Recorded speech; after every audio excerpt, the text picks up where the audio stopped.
Sebelum kita mulai perkuliahan pada kali ini, teman-teman jangan lupa untuk klik like, subscribe, dan komen sebagai bukti kehadiran.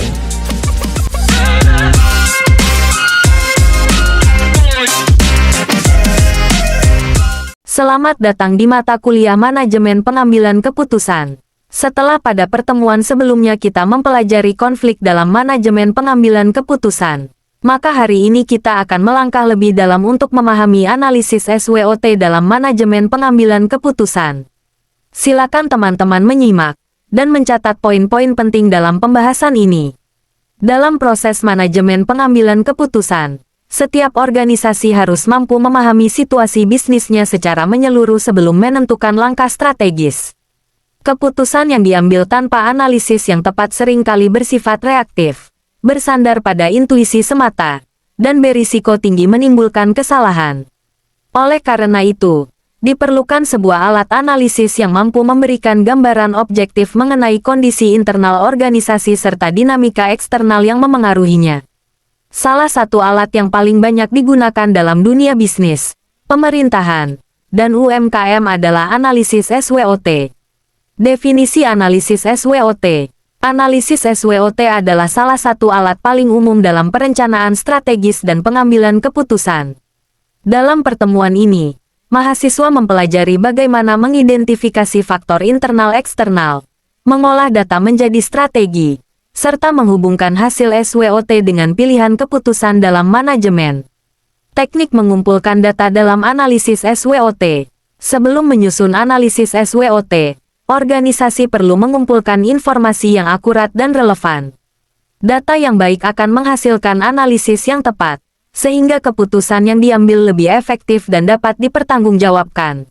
Berikut teknik-teknik yang umum digunakan dalam proses pengumpulan data SWOT. 1. Observasi lapangan. Observasi dilakukan dengan mengamati secara langsung aktivitas operasional, proses produksi, pelayanan pelanggan, perilaku karyawan, hingga kondisi fisik tempat usaha.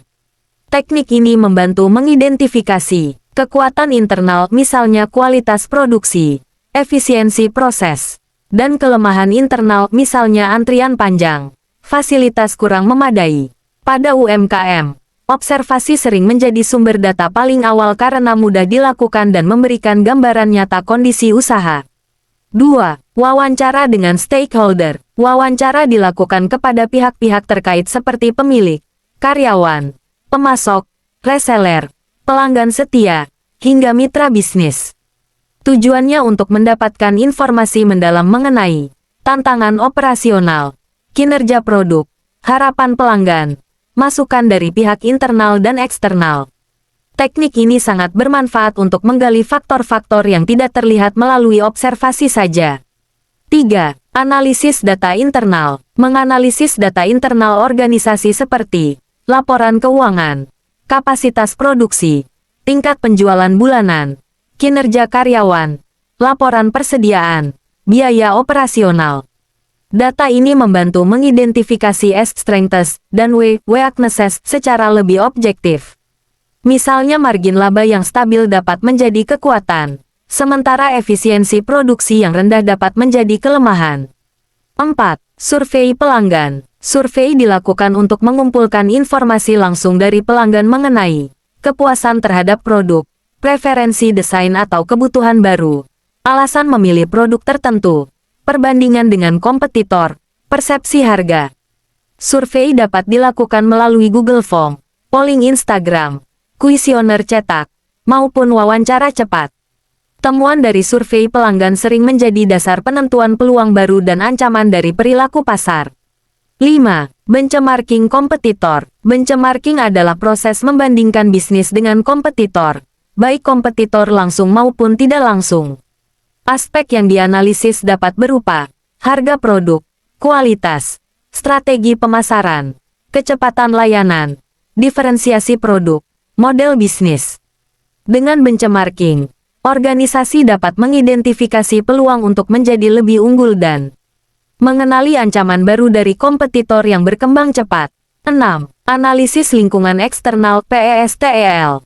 Analisis PESTEL membantu mengidentifikasi faktor eksternal yang berada di luar kontrol organisasi, meliputi politikal kebijakan pemerintah, regulasi ekonomik inflasi, daya beli, harga bahan baku, social preferensi pelanggan, gaya hidup technological, perkembangan teknologi digital, alat produksi environmental, ketersediaan bahan, isu lingkungan, legal, aturan perdagangan, ketentuan pajak, regulasi e-commerce.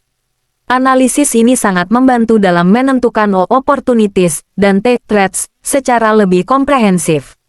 Komponen analisis SWOT terdiri atas dua faktor, yakni faktor internal dan faktor eksternal. Faktor internal meliputi strengths kekuatan dan weaknesses kelemahan, sedangkan faktor eksternal meliputi opportunities peluang dan threats ancaman. Komponen yang pertama, strengths kekuatan, yaitu kondisi internal yang memberikan keunggulan. Contoh, sumber daya kompeten, modal kuat, teknologi unggul, brand kuat. Komponen yang kedua, weaknesses kelemahan, yaitu hambatan atau keterbatasan internal organisasi. Contoh, SDM terbatas, biaya tinggi, proses lambat, ketergantungan supplier. Komponen yang ketiga, opportunities peluang, yaitu kondisi eksternal yang dapat dimanfaatkan. Contoh, tren pasar positif, regulasi baru yang menguntungkan, pertumbuhan teknologi, perubahan gaya hidup.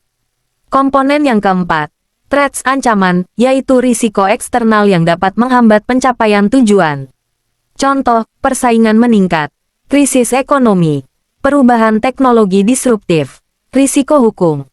Peran analisis SWOT dalam pengambilan keputusan, menentukan prioritas strategi jangka pendek dan jangka panjang, memilih alternatif keputusan terbaik berdasarkan data, menilai risiko dan peluang setiap alternatif, menyusun rencana implementasi secara terarah, menentukan keputusan berbasis realitas, bukan asumsi.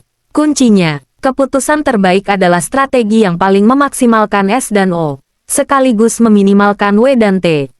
Mengolah SWOT menjadi alternatif keputusan, matriks SWOT. Setelah organisasi berhasil mengidentifikasi seluruh komponen SWOT, mulai dari strengths, weaknesses, opportunities, hingga threats, maka langkah berikutnya adalah mengolah informasi tersebut menjadi strategi yang dapat diimplementasikan. Proses inilah yang disebut matriks SWOT. Matriks SWOT merupakan sebuah tabel dua dimensi yang menyusun faktor internal dan eksternal dalam satu kerangka, sehingga memudahkan pengambil keputusan melihat hubungan antar komponen secara menyeluruh. Matriks ini tidak hanya berfungsi untuk mengelompokkan data, tetapi juga untuk menghasilkan alternatif strategi yang objektif, terarah, dan dapat diukur. Bagaimana menyusun matriks SWOT? Pertama, faktor internal, strengths dan weaknesses ditempatkan secara horizontal di bagian atas. Selanjutnya faktor eksternal, opportunities dan threats ditempatkan secara vertikal di sisi kiri. Pada titik pertemuan kedua komponen inilah strategi dibentuk. 1. Strategi SO, strength opportunity, menggunakan kekuatan untuk menangkap peluang. 2. Strategi WO, weakness opportunity, mengurangi kelemahan untuk memanfaatkan peluang. 3. Strategi ST, strength threat, menggunakan kekuatan untuk mengatasi ancaman. 4. Strategi WT, weakness threat, mengurangi kelemahan sambil menghindari ancaman. Demikian pembahasan pada materi analisis SWOT dalam manajemen pengambilan keputusan. Semoga materi kali ini menambah wawasan teman-teman. Jangan lupa untuk absen online di kolom komentar ya. Terima kasih dan sampai jumpa di pertemuan berikutnya. Nah, demikian pembahasan pada perkuliahan kita kali ini. Semoga menambah wawasan dan pengetahuan teman-teman semua. Kita ketemu lagi di lain kesempatan. Terima kasih. Assalamualaikum warahmatullahi wabarakatuh.